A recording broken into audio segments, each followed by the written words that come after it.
Anna Kniszewski, bonjour. Alors, ça a l'air facile à dire comme ça, mais j'ai fait 10 heures de répétition afin de pouvoir prononcer ton nom de famille, qui a l'air catalan, mais en fait c'est polonais d'origine. Comment t'as atterri à Perpignan? Eh ben j'y suis née.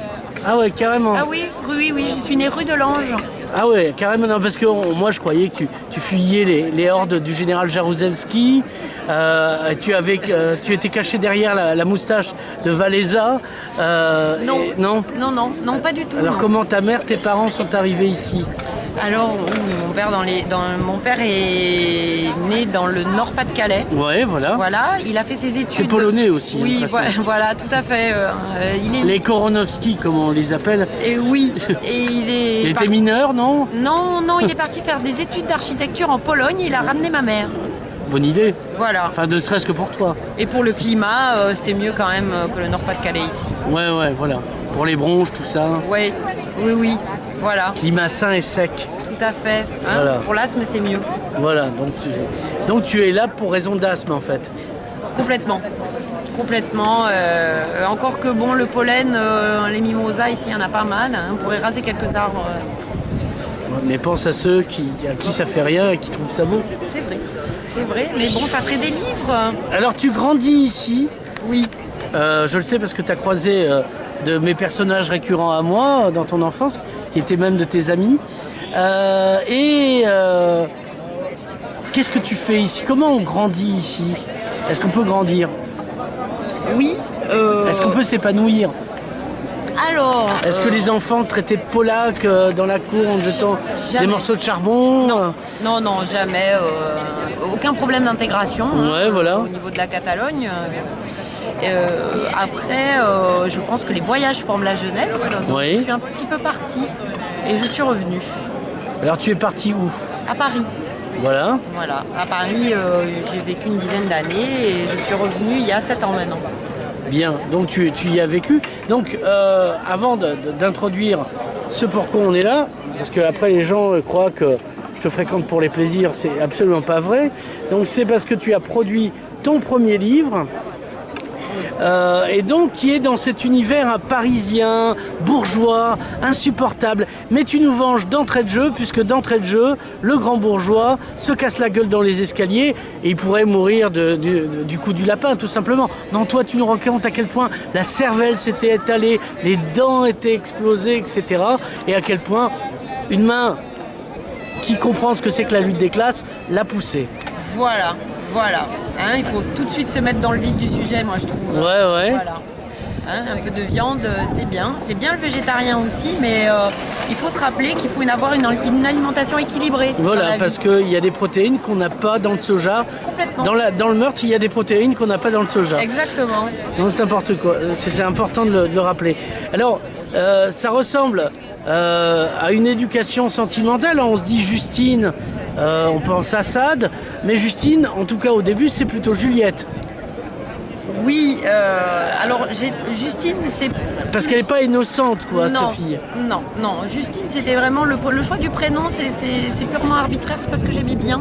Hein. C'est charmant. Et après avoir interrogé quelques adolescents, personne ne sait qui est Sade, en dessous d'un certain âge. Donc, du coup, ça m'a rassurée. L'amalgame n'est pas trop fait. Et oui, c'est plus Juliette, oui. Mais Justine, c'était plus mignon. Oui, voilà, en fait, c'est un tigre déguisé en lapin. Oui, ou en chat angora. Oui, voilà, enfin un truc charmant, oui. mais super dangereux. Enfin, une femme, en fait. C'est ça, c'est donc une femme. Alors, et là, j'aborde la question classique. Cet objet dangereux, c'est toi? Tu es une arme? Non, j'aimerais bien être plus vénéneuse que ça, mais non. C'est donc un roman, et non, Justine ne me ressemble pas beaucoup. Mais est-ce que tu voudrais être Justine, du coup? Cette fille vénéneuse, méchante pas besoin, je l'ai écrite, c'est bon. D'accord, donc c'est comme tu l'as écrit, c'est comme le fantasme en fait. On y pense, on ne le vit pas. Oui, voilà, exactement, ça suffit. Mais du coup, Justine, c'est ton fantasme?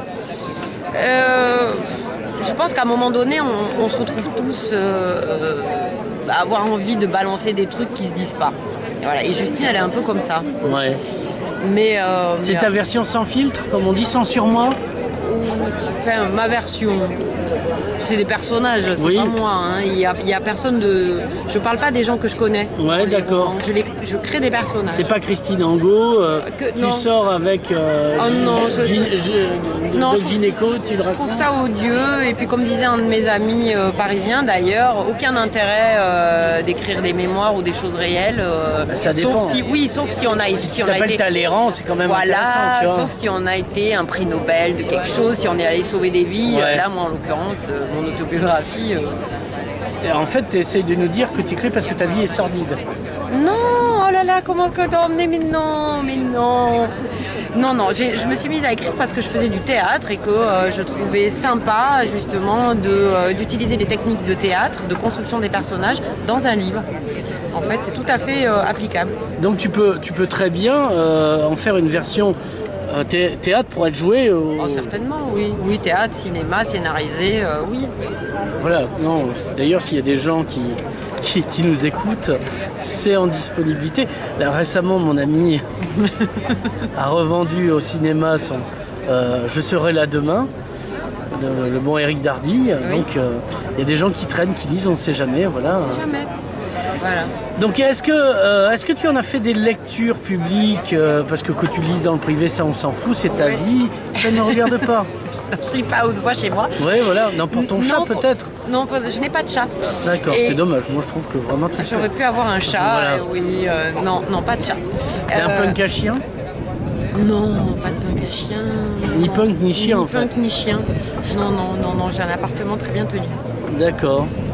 Et non, j'ai pas fait de lecture parce qu'il est sorti il y a très longtemps en fait. Ouais. Il est sorti il y a 1 mois et demi, ce livre, donc Mais pour l'instant. comme il est fait justement pour être dit à haute voix, hein, Oui. est-ce que ça te dirait pas Bien finalement? sûr. Ah oui, je suis sûre que ça peut être sympa. Donc, est-ce que tu peux, au débeauté, nous trouver un passage, nous le lire comme ça? Au débeauté, j'avais pas prévu, mais Oui, je ne mais sais pas où, quel passage. Je sais, non, mais on commence par le début. Hein. Oui, Le eh bien, début, voilà. on commence assez chaud patate, comme on dit. Voilà. Un mort, c'est un truc assez répugnant. Vous avez déjà vu un mort de près? Peut-être votre vieille grand-mère, trépassée car c'était son moment. Et c'est déjà un spectacle pas frais. Et encore, c'est ce qu'on appelle une mort naturelle. Mais avez-vous vu un assassiné? Un vrai? Moi, si. J'ai vu Charles Sorel, mon futur beau-père, faire une chute spectaculaire dans un grand escalier, un vol plané de toute beauté, à tel point que dans mes souvenirs, j'ai eu l'impression qu'il chutait au ralenti. J'ai vu la main qui l'a poussé, parce qu'il n'est pas tombé tout seul. C'était juste après une violente dispute. Il s'est vraiment fracassé la tête à l'atterrissage. Il y avait du sang partout. Ses yeux étaient révulsés. Le tapis était mort lui aussi. Non, vraiment. Un cadavre, c'est une vision franchement dégoûtante. Et l'assassin qui se tire, bonjour le délit de fuite. Tout ceci était très très moyen. Et j'étais le seul témoin. Alors, ton personnage, Justine fréquente les Sorel, c'est intéressant si on veut faire de la psychologie de bazar. Oui. Parce que moi j'ai connu un Georges Sorel, Un Georges Sorel. qui a vécu ici d'ailleurs, 5 ans. Ah. Et c'est le théoricien de la violence en politique. Oh, c'est drôle. Il écrit Ouais. Réflexion sur la violence. Alors c'était un type qui était proche du prolétariat, mais évidemment, c'est les fascistes qui se sont emparés, notamment Mussolini, de son travail. Hein. C'est comme la technique des chars du général de Gaulle, c'est Guderian qui a fait le Blitzkrieg. Comme Oui. quoi, hein, faut pas laisser entre de mauvaises mains. Voilà. Ça, les lois sur la sécurité. Donc, je ne sais pas s'il y a un rapport à la psychologie. Donc, Justine sort avec la théorie de la violence. Bon, elle est gratuite. Et c'est une fille qui a un rapport à la violence. C'est-à-dire qu'elle est dans le contrôle permanent. Je parlais de Merteuil. Oui.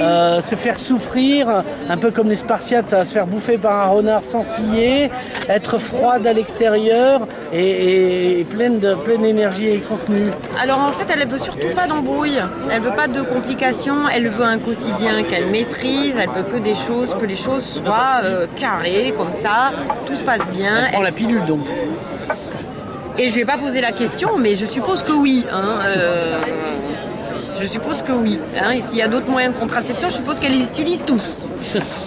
Mais voilà, c'est quelqu'un qui ne veut pas de complications. Et bien sûr, quand on veut très fort pas quelque chose, on finit par l'obtenir. Mais alors, vraiment. Hein, voilà, donc, aux filles qui cherchent un prince charmant, voilà, vous tomberez que sur des voyous. Et il y a quelque chose de ça. Hein, c'est quand on a très peur de quelque chose, en fait, ça finit par nous arriver. C'est comme si on était un aimant. Est-ce que je pourrais vous encaisser sur oui. Et donc... Non mais c'est un comédien, il était payé pour intervenir. Donc oui, alors simultanément on va continuer l'interview et je vais brandir de l'argent. Oui. Donc, parce que le garçon termine son service, c'est un peu un tennisman. Moi j'aime bien ces intermèdes un peu étranges dans les interviews qui montrent que d'autres auraient coupé au montage. Moi je m'en repais.